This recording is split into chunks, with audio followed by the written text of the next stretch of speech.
kami dari kelompok 10 Posula Penestrae Cochlea ingin menampilkan video tentang edukasi SDGs atau Sustainable Development Goals. Tapi sebelum masuk ke videonya, izinkan kami untuk memperkenalkan diri satu persatu. Dimulai dari sebelah kiri. Perkenalkan, nama saya Farah Fahimza dengan NIM 251091132. Perkenalkan, nama saya Laura Betariana Bimanulang dengan NIM 25109112200039. Perkenalkan, nama saya Andi Muhammad Alban Nasir dengan NIM 2510911111018. Perkenalkan, nama saya Muhammad Al Bukhari dengan NIM 25109111032. Perkenalkan, nama saya Ran Fadilah dengan NIM 2510911111014. Perkenalkan, nama saya Marvel Gunawan dengan NIM 251091121200063. Perkenalkan, nama saya Hana Salsabila dengan NIM 2510911320017. Yang terakhir, perkenalkan, nama saya Nuraima Zahra dengan NIM 2510911320005. Selamat menyaksikan. Sebelum kami memulai video ini, sebenarnya kami hampir tidak jadi mengedukasi kepada dua orang. Yang pertama, kami mau mengedukasi tukang parkir, tapi ternyata pamannya sibuk mengatur parkiran. Akhirnya nggak jadi deh. Yang kedua, kami ingin mengedukasi ke paman-paman yang sedang menongkrong, tapi mereka tidak ingin diedukasi karena saling tunjuk-menunjuk. Akhirnya nggak jadi deh. Sampai pada akhirnya kami bertemu kepada kakak-kakak dari univ sebelah yang alamatnya kembaran sama kita. Dan kakaknya bersedia untuk diedukasi. Kerennya lagi, kakaknya menyimak dengan seksama hingga akhir loh. Kalau kakaknya nonton video ini, terima kasih banyak ya. Selamat sore Kak, ini kita jadi kami dari kelompok 10 ingin mensosialisasikan ke kakak tentang SDGs. Untuk SDGs ini adalah Sustainable Development Goals, atau dalam bahasa Indonesianya itu tujuan bangunan tingkat lanjut. Jadi SDGs ini bertujuan untuk membuat dunia kita menjadi dunia yang lebih baik daripada sebelumnya. Dan SDGs ini memiliki 17 poin utama. Kita di sini ingin memfokuskan kepada 6 titik utama yang sangat relevan di masyarakat Indonesia sekarang kita. Dan ini SDGs ini adalah program dari PBB.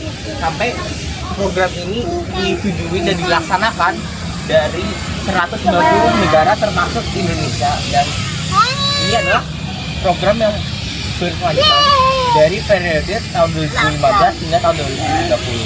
Untuk 6 poin utamanya saya serahkan kepada teman saya. Jadi perkenalkan Kak, nama aku Laura Betariana Bimanulang, Fakultas Kedokteran Universitas Agung Bangka tahun 2025. Jadi saya akan menjelaskan poin ketiga dari SDGs ini, yaitu kehidupan sehat dan sejahtera.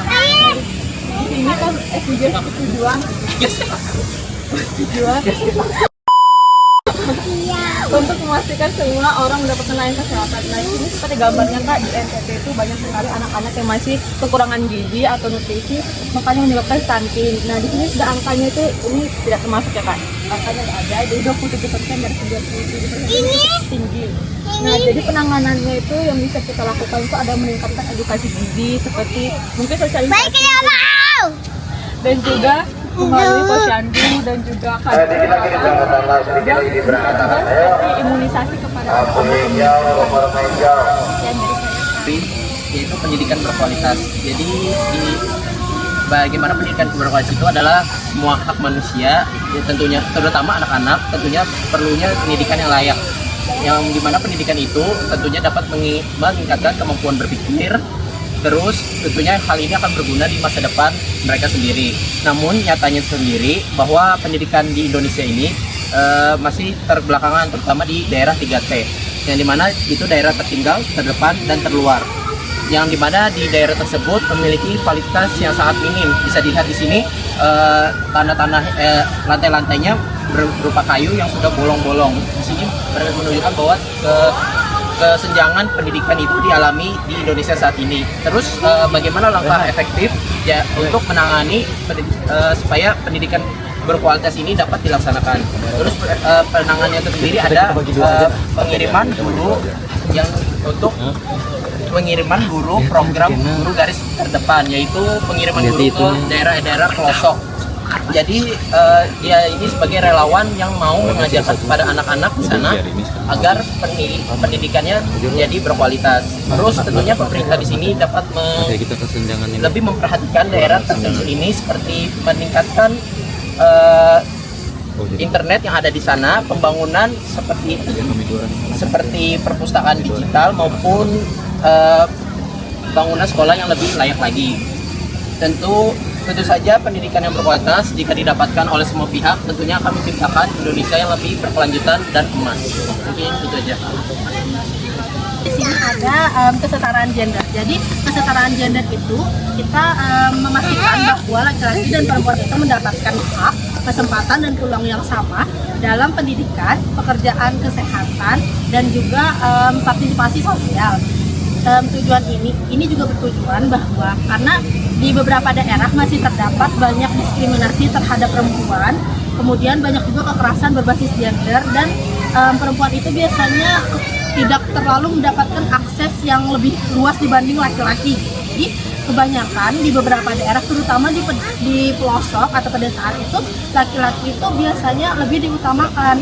Dan bahkan di beberapa kota-kota besar juga dan beberapa pekerjaan itu sebagaimana kita tahu beberapa laki-laki itu lebih diutamakan dalam suatu pekerjaan atau pendidikan seperti itu. Jadi seperti di contoh di sini di pedesaan itu seperti di NTB dan Kalimantan Barat itu banyak sekali anak perempuan yang putus sekolah karena beberapa faktor seperti ekonomi, budaya dan juga beban kerja domestik. Jadi karena orang tuanya itu tidak terlalu mengutamakan anak perempuan, jadi biasanya biaya untuk pendidikan atau pekerjaan untuk perempuan itu biasanya lebih kecil dibanding laki-laki, dan juga budayanya juga yang lebih mengutamakan laki-laki seperti itu. Jadi untuk penanganannya di sini kami melakukan kampanye sosial untuk mengubah nama budaya membatasi perempuan sehingga perempuan itu memiliki hak dan kesempatan yang sama dengan laki-laki seperti itu. Jadi contohnya seperti di bidang pendidikan itu bisa juga pemerintah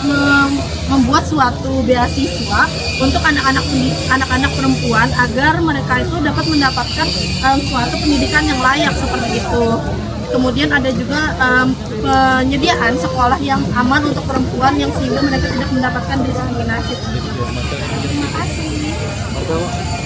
Ada beberapa wilayah yang belum mendapatkan akses air bersih yang layak. Contohnya seperti di desa-desa terpencil. Kadang ada beberapa warga desa itu yang harus membeli air bersih dari tangki setiap minggunya, dikarenakan semua yang mereka miliki itu kering, belum tersebarnya PDAM ke desa-desa terpencil, atau bahkan kuantitas air yang masih berubah. Nah, bagaimana cara kita menanggulangi hal-hal tersebut? Kita bisa lihat di sini di bagian pembangunan sumur bor, pengolahan air Sebelah sana ada sih pengiraan. Distribusi air dari sumber terdekat ke permukiman warga dan pelatihan masyarakat dalam menjaga kualitas air dan kebersihan lingkungan. Bisa berikutnya ada materi tentang konsumsi dan produksi yang bertanggung jawab. Jadi SDGs di sini tuh mengajarkan kita untuk selalu bertanggung jawab atas konsumsi dan produksi yang kita gunakan. Misalnya kayak kalau kita mau makan di luar, lebih baik kita bawa tumbler atau minum sendiri, atau tidak membeli botol minum berbahan plastik seperti itu, atau membawa sedotan sendiri berbahan stainless steel. Jadi kita tidak usah menggunakan sedotan yang sekali pakai karena itu bisa mencemarkan lingkungan. Nah, juga bisa sebenarnya melakukan penanganan seperti kalau misalnya makan atau kita menggunakan sedotan yang berbahan dari singkong. Jadi cepat larut dalam air dan cepat terkubur di dalam tanah dan terbaut. Kan pengurangan kesenjangan pendapatan, akses layanan serta kesempatan antar wilayah.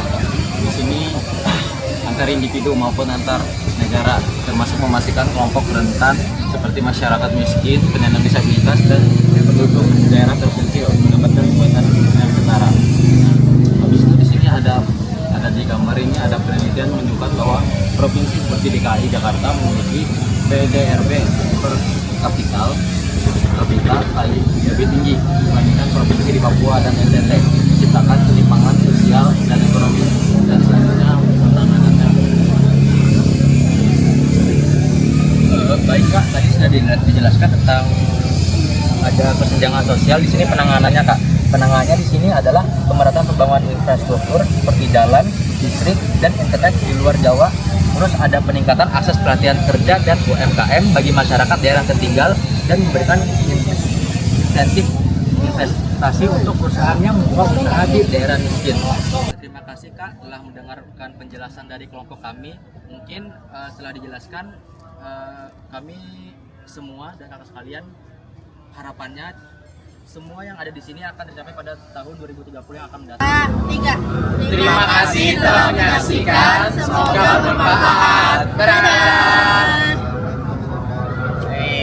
Yes, thank